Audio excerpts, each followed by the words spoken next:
Hello, and welcome to another episode of the Green Team of the Legendarium. I'm your host, Befuddled Panda, and joining me today is Kyptan. Heyo. Hello. Today's episode is really exciting because we're discussing an upcoming sapphic sci-fi action-adventure novella called Volatile Memory by Seth Haddon. And it's actually his sci-fi debut. I know that was a lot of words. Sapphic, sci-fi, action, adventure, and it's a novella, which means it's short. Full disclaimer, Green Team received an arc of Volatile Memory by Seth Haddon courtesy of NetGalley and Tor.com. We thank them for the early copy for review. All opinions are our own, of course. And with that, this episode will actually be spoiler-free and will release a full spoilers discussion after the book releases, which is July 22nd, 2025. Okay, before we get to the book, question. Had you read any of Seth Haddon's works prior to Volatile Memory? No, I had not. Did you even know who he was? I'd heard the name before, but I had not read anything by him. Okay. Honestly, me neither. This is my first time I've encountered any of his works. His official bio reads, Seth Haddon is a queer Australian writer of fantasy. He is a video game designer and producer, has a degree in ancient history, and previously worked with cats.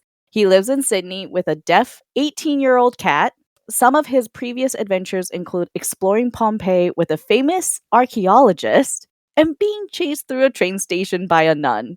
We know there's got to be a story there, and hopefully we'll be able to find out what that story is in the future. But enough about the author. What about the book? So, Volatile Memory. What's it about? Here's the official synopsis, more or less. I did shorten it quite a bit.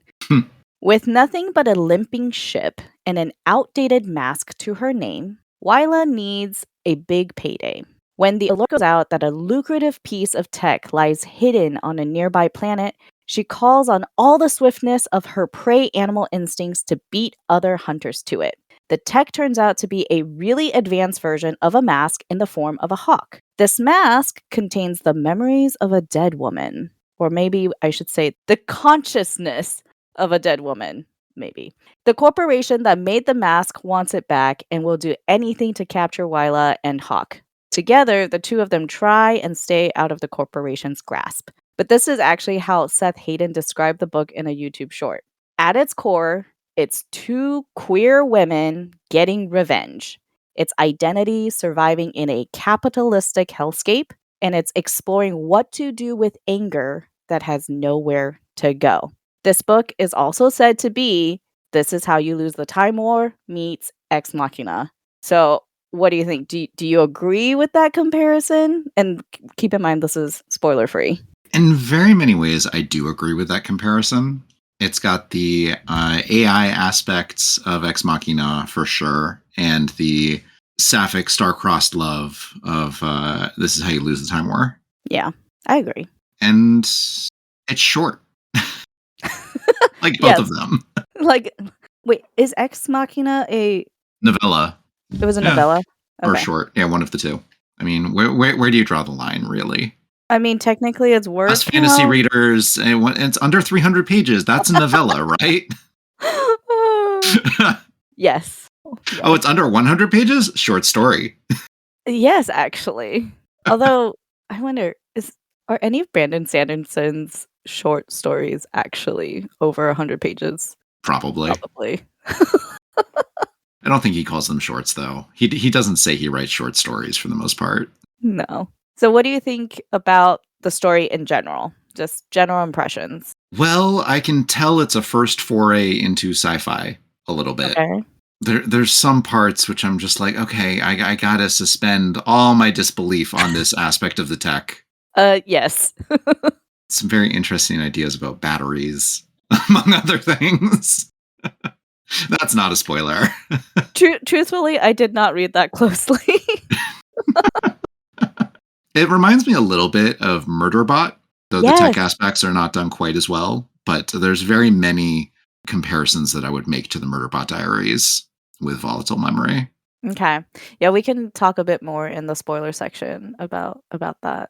Yeah. Did you have any expectations going into the book? No, because honestly, I forgot the blurb even before I started reading. Same. It's a long blurb. I saw the cover and I was like, this seems interesting. And I heard sapphic, and then I was like, fine. Then I saw the page count, and I said, even if this is terrible, I'll get through it easy. And it wasn't terrible. Absolutely was not terrible. The total page count is 133 pages, at least the Yeah. copy we read. And honestly, it's shorter because that includes acknowledgments. Okay, true, yes. So even shorter. Yeah. I think my general impression of the book was I was definitely along for the ride. I was looking for an adventure, obviously sci-fi. That was very, very clear from the cover, from the blurb, and the romance aspect. I wasn't so sure about, like, how romance heavy would it be, but because it was compared to This Is How You Lose the Time War, I was expecting it to be a bit more, like, flowery. Mm. That kind of romance. Yeah, the language is fairly pithy, I would say. Mhm. And though there are occasional digressions into melodrama or what would I call it? Internal monologue. Oh, there's a lot of that. Yeah. Even then, it's still fast paced and doesn't really waste too much time on it. Though perhaps just a little bit too much, in my opinion. But I'm biased. I agree with you on the pacing. It's definitely a quick read Yeah. because yes, there's a lot of dialogue, so already that's like boom, boom, boom. But it's also just, I mean, they're on the run, right? So Yeah. things happen, one catastrophe after another. Honestly, I was amazed how many things were managed to be packed into this little book. Was it too many or was it a good amount? I think I call it extravagant or indulgent by one thing happening. If Okay. one thing had been cut out, I think it would have had a little bit more time to soak in itself and soak in these characters and not have to spend quite so much time on the plot. But I feel like this is a knowingly self-indulgent work in that regard a little bit, so I give it a pass. I shared that YouTube short with you and you saw the whole thing. Because the one that I would cut is like Wait, you can't say it. arguably, no, I'm not going to say what it is. I'm not going to say what it is, but arguably like the most central to the whole thing. Oh my god. Okay, I think I know what you're gonna say, but we have to save that for the spoiler section.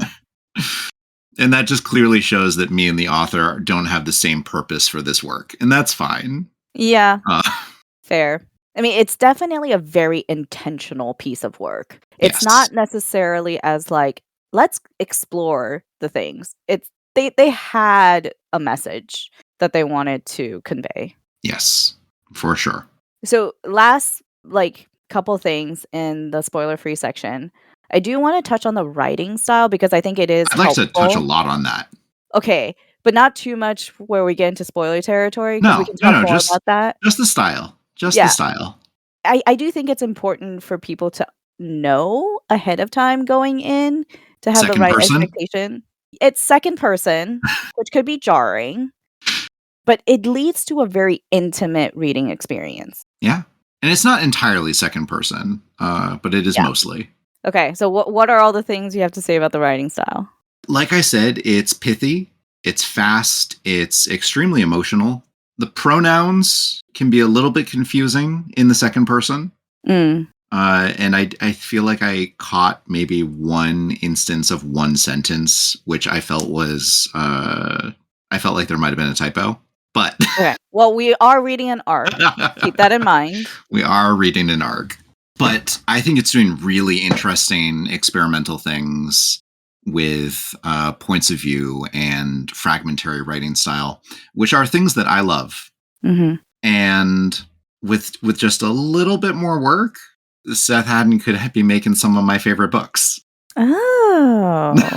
And a little bit more attention to the tech. I don't know if that's ever going to arrive, but Well, you never know. But yeah. that's pretty good praise from you. Who knows if it'll ever get there? He's a young writer. He's got, Yeah. he's got some years. It's got like apparently I'm looking at it. It's 1 or 2 series out, fantasy romance, and this is quite the departure, and I think it's a promising departure. Mhm. It doesn't quite show the grasp of fragments and second person that Simon Jimenez has been showing, but I can't compare everyone to my favorite author of 2023. I have not yet read, so I apologize, but I do see your praise about The Spear Cuts Through Water on the Discord server. Yeah, some very similar themes running through that book and this book. Okay, good to know. So, without giving too much away, like what are some of the overarching themes you would say? Identity, social isolation, Yeah. bonding together in times of extremity, a queer experience in a world that isn't necessarily so friendly to it, learning what that means for you, belatedly or in real time, Mhm.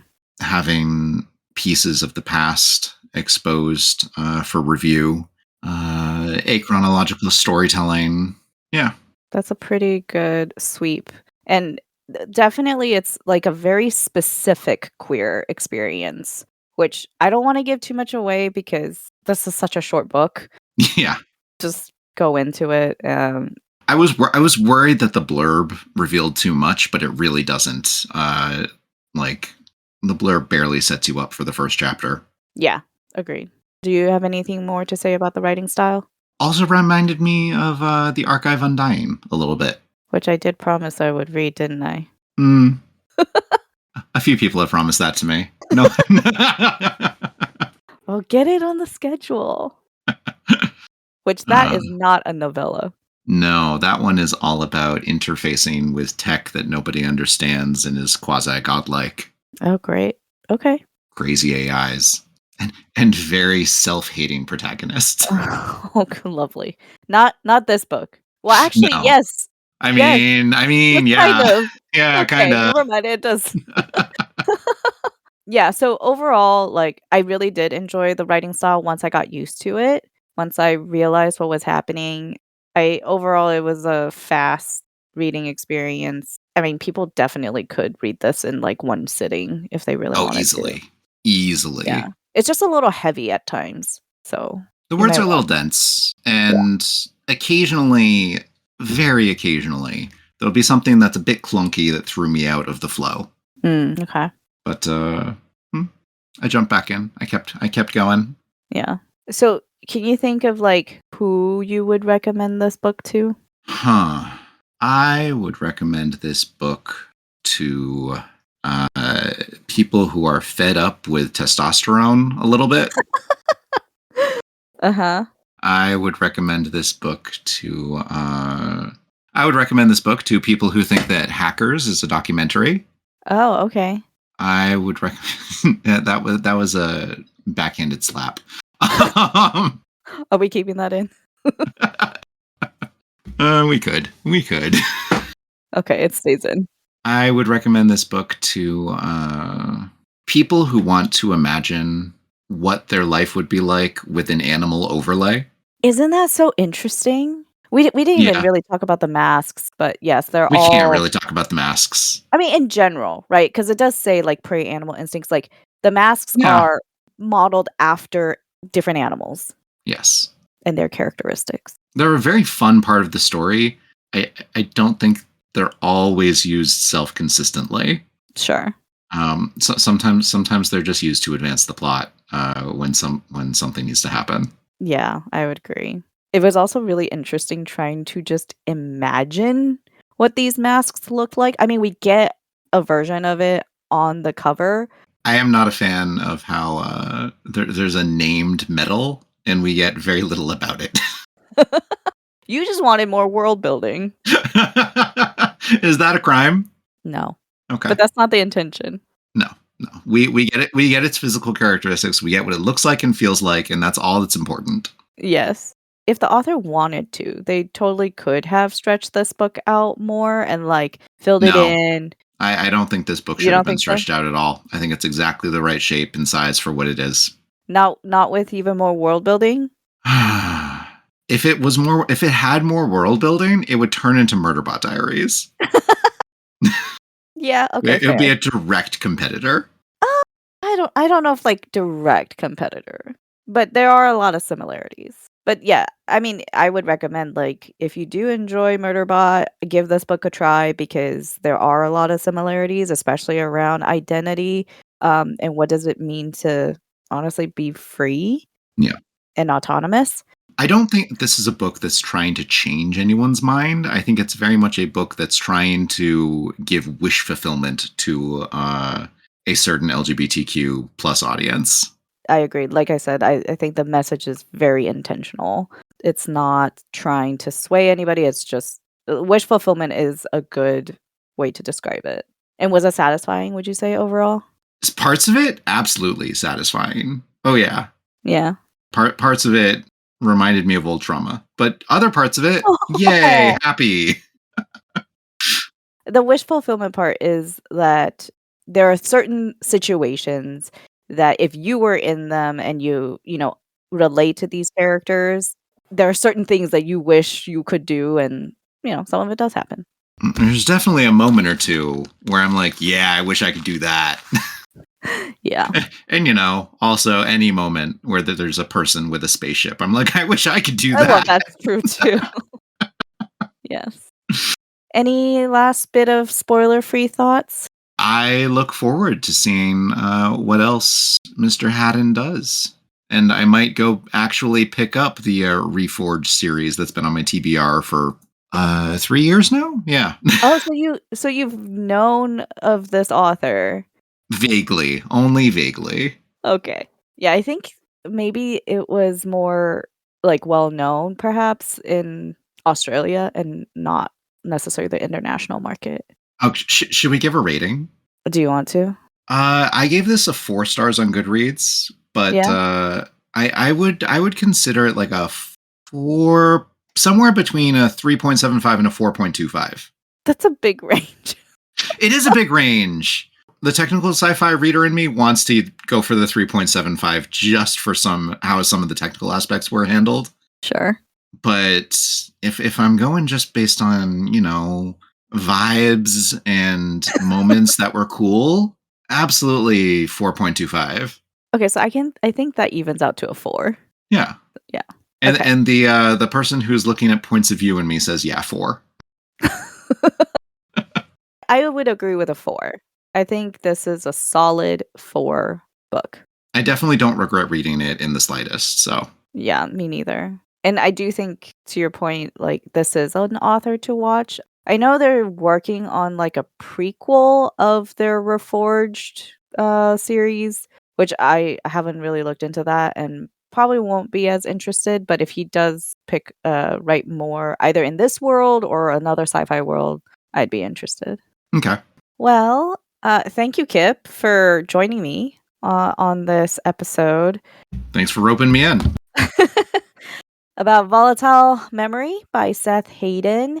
Thank you to NetGalley and Tor.com for the arc. And until next time, bye. Ciao.